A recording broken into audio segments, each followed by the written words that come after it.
What's up, everyone? So I want to start a playlist to talk a little bit about some different types of supplements.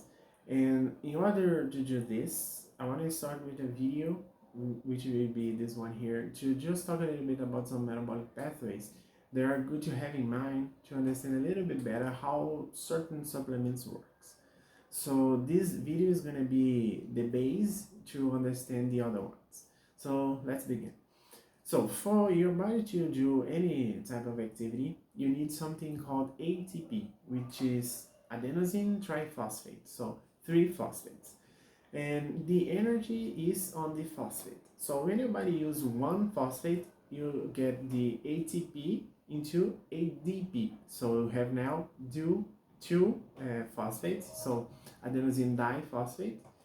And at this point, your body already wants to become ATP again. So it wants to change this ADP with two phosphates into ATP, three phosphates again. And in order to do this, your body needs some metabolic pathway to regenerate this ATP. And the first and fastest one is the creatine phosphate. So creatine phosphate is just the molecule of creatine with the phosphate together. So your body just need one chemical reaction to separate those two and get this phosphate and plug it again on the ADP, changing into ATP again. So that's the first metabolic pathway that you need to understand. And this is the fastest one, as you guys can see, is just one chemical reaction for one ATP, so it's the fastest. But you have a limited stock of creatine on your body. So you have this storage of creatine that is gonna last for a few seconds. So if we're talking about weightlifting, it's gonna be like 6, 8, maybe 12 reps, and you're gonna be out of your creatine, and you're gonna need some time to regenerate this creatine phosphate again. So in order to regenerate this whole storage of creatine phosphate, it's gonna take between like 3 to 8 minutes. So I think you guys are starting to realize a little bit about how some supplements works, such as creatine, but I'm gonna talk about this on the creatine specific video. So if we're talking about sprinting, running, the sprinting for a few seconds, for a few meters, you're gonna be primarily on the creatine phosphate pathway. And keep in mind that your body never is going to use only one substrate. It's always going to be a lot of substrates, a combination of them. And in this case, for activities that are more intense, your body is going to use primarily creatine phosphate and not the other pathways. But after the creatine phosphate is done, your body doesn't have it anymore, all the stock was used, you're gonna start using the second fastest, the second fastest metabolic pathway, that is gonna be glycolysis, the anaerobic glycolysis, which is gonna generate 2 ATPs, but you're gonna need 10 reactions right now. So it's 10 reactions for 2 ATPs. So if you have the average, it's gonna be like 5 reactions per ATP. On the creatine phosphate, it's just 1 reaction for 1 ATP. So you guys can imagine that right now it's a little bit slower to generate ATP, and that's why you can't keep with the high intensity anymore.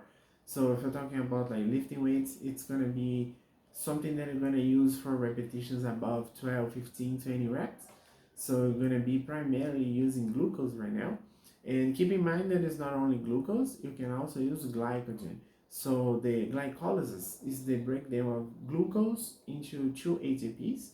The glycogenolysis is the breakdown of the glycogen into 3 ATPs. So you have one more for glycogen. But anyway, so this metabolic pathway is a little bit slower. And you're gonna be, if you're thinking about like running, it's gonna be a few kilometers or a few miles. So it's gonna be a little bit more time running, a few minutes, like 5, 10, 15 minutes. You're gonna be primarily using the glucose as energy source.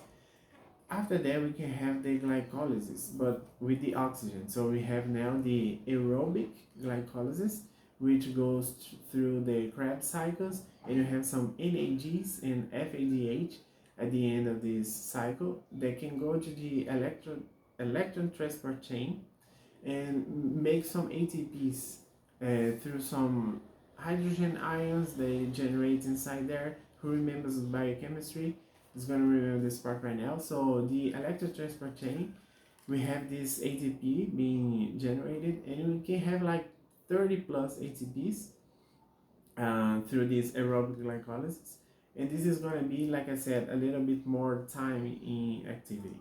And after this one, the last metabolic pathway that we have to generate ATP is going to be the oxidative pathway. So the beta oxidation for fats, fatty acids. So the longer the fatty acid, the more ATP you're going to be able to generate. It's kind of obvious, right? So if you have like the longest fatty acids, we're going to be able to generate around like 130 ATPs, but this is going to be way much lower. You're going to need way more time to actually turn this fatty acid into ATP. And this is going to be for activities of lower intensity. So if we're talking about like a marathon, even though everyone there is running, it's not like just jogging or walking, you're gonna be using maybe primarily, depending on the intensity, if it's a little bit higher, you're gonna be using primarily glucose.